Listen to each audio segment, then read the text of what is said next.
What's up, Biker fans? I'm here at the official launch of the Zipp Carbon Mountain Bike Wheel program, which has been in development since 2012, and it's been one of those projects internally that kind of on again, off again, on again, off again. When they first came up with the idea for this, which is based on motocross tires, and that it's a single wall, flat rim that is popular for enduro moto, and they liked the concept and what it could do, but the material science just wasn't there at the time. So they'd revisit it, they'd start on it again, and then go back to the drawing board or shelve it for a little while. Finally, in 2017, they got serious about it. They started testing it with riders like Jerome Clements, and then here we are, 2019, with the first ever Zipp mountain bike wheel. It's called 3ZERO Moto. Moto because it's based on motocross technology, and 3ZERO because it's 30 millimeters internal width. So they're kind of using a similar naming scheme as the road ones, but instead of talking about height, here they're talking about internal width. So this is the first one from them. It's aimed at the trail to enduro crowd. Right now there's no downhill thing coming from them. There's no cross-country version. It's aimed at what the majority of riders are doing, which is that trail enduro riding. And so to kind of figure out like what's special about this, we're going to go talk with one of their engineers. Hey, so I'm here with Untitled, which is Zipp's advanced development engineer, and was the man who actually made it possible for them to get this rim together after years and years of trying, right? Like multiple attempts from multiple people. What was, like, in a nutshell, so hard about making a single wall carbon rim? One of the biggest things about the single wall is just the tunability. So we spent a lot of time having test riders ride different laminates and making sure that we get the laminate to the point where riders experience the things that they want to, and trying to mitigate the types of feelings that they don't want to have. So one of the big things for us was ankle compliance with the single wall. Which is a term you guys totally made up, right? Because there was no term for what you're trying to accomplish. Yeah, there's no term for this, and the more time we put into trying to come up with a term, everybody just went back to the fact that it behaves like an ankle. So in a nutshell, if you have a rim, typically a box section rim, it's extremely stiff and it cannot move side to side in one spot. Turn that just so your hands on the way, but this is what ankle compliance is this twisting motion. Let me get a little bit closer. Almost, you really got to brace it, but like you can see the rim bending in this plane, and that's what's new, right? Correct. And that's kind of the magic sauce of this thing. That is a big part of this. Yeah, similar to an athlete running around a track. Athlete is leaning inwards, but the feet stay planted on the ground. Right. So if you're cornering, landing, hitting off-camber rocks and things, the rim itself will slightly deflect, leaving you in control. Okay, and so when it's doing that, so you're going a normal rim, you know, if you were going around a corner, right, it would be like this. The tire is going like that with it. So in this case, it wants to stay a little more like this maybe. It'll stay closer when it to the hits ground. And you're like bouncing through rough sections, the rim will sort of move with the tire a little bit. And is that keeping the actual like tread footprint of the tire more where you want it? So the contact patch of the tire stays on the ground. It's not leaning with the bike. And in the past, what people would do is they would lower tire pressure in order to get that contact patch on the ground. In this case, the rim flexes, which actually allows you to ride a little bit like higher tire pressure and get the same feeling.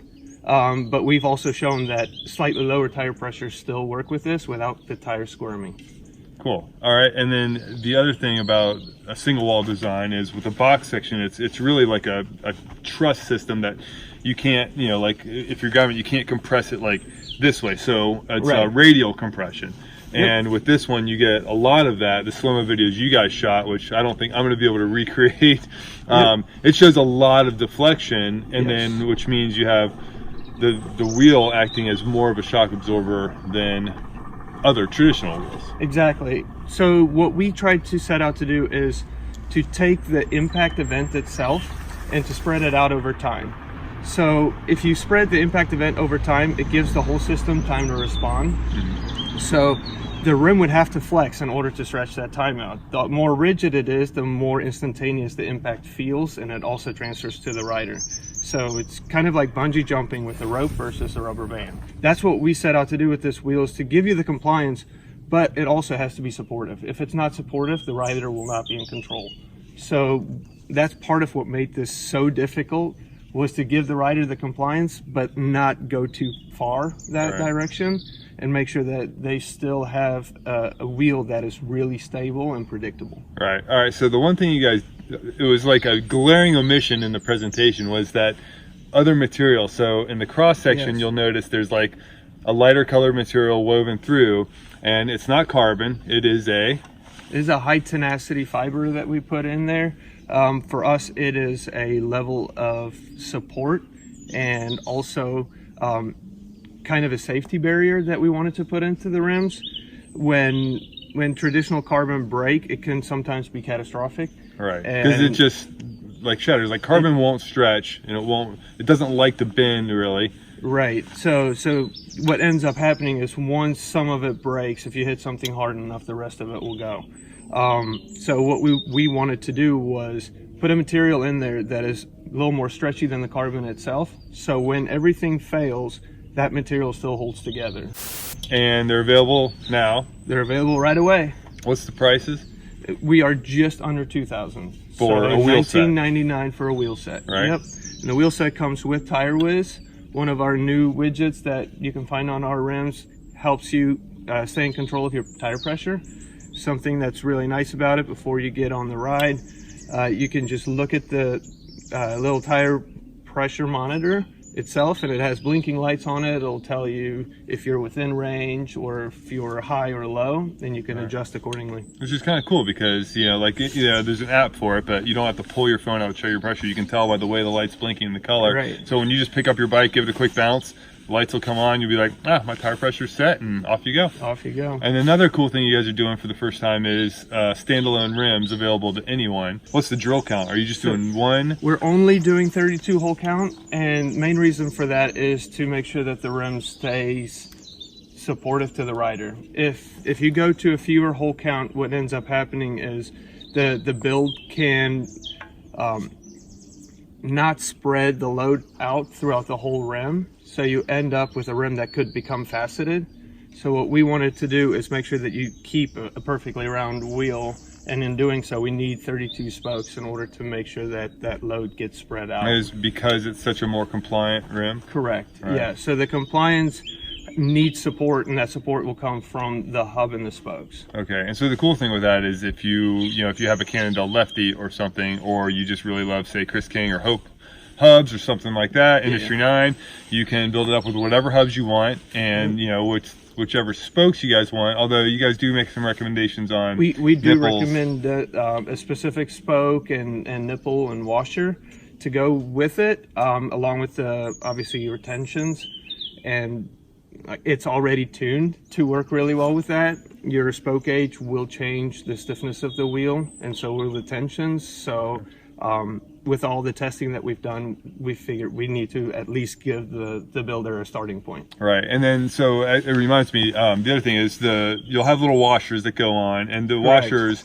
are there because when you're looking at the plane of the rim, so if you're looking at it from here, right, like this is able to flex this way. And so one of my questions for you guys was, when you have the spoke nipple sitting in there, right, like, is that going to eventually wear? But you said it's actually the nipple's flexing with Everything is moving. But then that begs the question, like, are you not creating a lot of wear and stresses on the spoke or the nipple there and that little first bit of spoke? Like, how do you overcome that and not wear out the spokes prematurely? So for us, we did a ton of fatigue testing because that was one of our big concerns. And we showed that with the proper build, making sure that the threads are fully engaged into the nipple.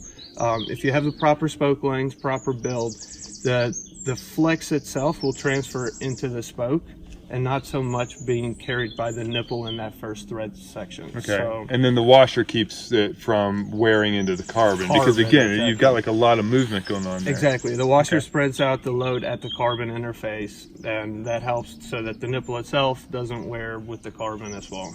Okay. And unless you do something really, really stupid on these, they have a lifetime warranty, right? Correct. Except for downhill. So don't use them with a dual crown fork, and don't like throw them off a mountain.